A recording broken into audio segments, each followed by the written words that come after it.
নমস্কার বন্ধুরা, প্রতিদিনের মতো আজও খেতে বসে পড়েছি। আজকে কিন্তু স্পেশাল খাওয়া, তো তোমরা স্কিপ না করে পুরো ভিডিওটা দেখতে থেকো। প্রথমে আলু সেদ্ধ নিয়েছি, আলুটাকে বেশ সুন্দর করে লাল করে মাখানো, ভাজা লঙ্কা দিয়ে।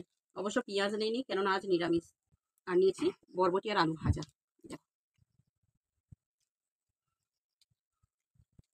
একটা শুকনো লঙ্কা ভাজাও নিয়ে নিই ওর মধ্যে। গন্ধরাজ লেবুর পাতা দিয়ে মুগের ডালটা করেছি, গন্ধরাজ ডাল, অসাধারণ খেতে লাগে। ডালটা প্রয়োজনে নেবো অল্প অল্প করে। আজকে কিন্তু আরো দুটো স্পেশাল খাওয়া আছে, সেটা তোমাদের দেখাই চলো। এটা বর্তমান কলা আমরা বলি, তো তোমরা কি কলা বলো, যেটা পুজোতে লাগে, গাছে পাকা একেবারে, ওই জন্য। আর এটা হচ্ছে আমসত্ত্ব, আমসত্ত্বটাও আমি নিজে হাতেই বানিয়েছি। আর আছে গরম গরম দুধ। চলো খাওয়া শুরু করি।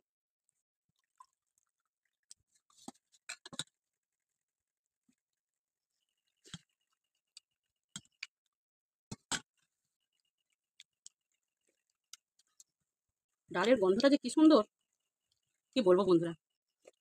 হুম,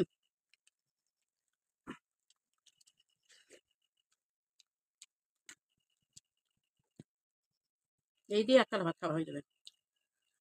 একটু আলু নিলাম, একটু ভাজা, ডালের ডালের সঙ্গে।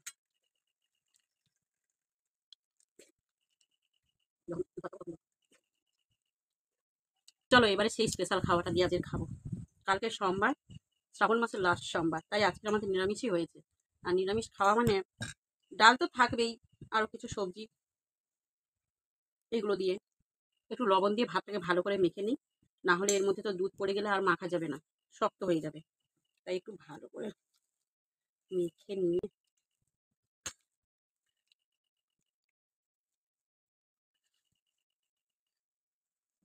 দুধটা ঢেলে নেবো। এরপরে নেবো আমসত্ত্ব। আমসত্ত্ব দুধে ফেলি তাহাতে কদলি দলি।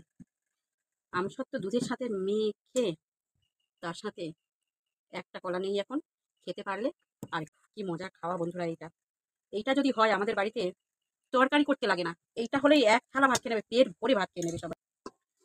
আর আমার বাড়ির মানুষের মতো তোমরা কারা কারা পছন্দ করো এইরকমই ভাত খেতে, তোমরা কিন্তু অবশ্যই কমেন্টে জানিও।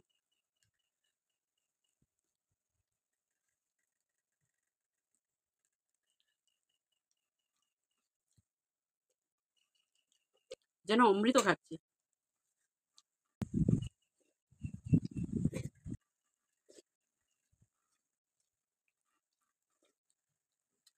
তোমার জন্য রেখেছি, এটাও নিয়ে নিলাম, এটা কেটে খাবো। তো বন্ধুরা, আজকের মতো টাটা, দেখা হচ্ছে পরের ভিডিওতে। ততক্ষণ ভালো থেকো, সুস্থ থেকো।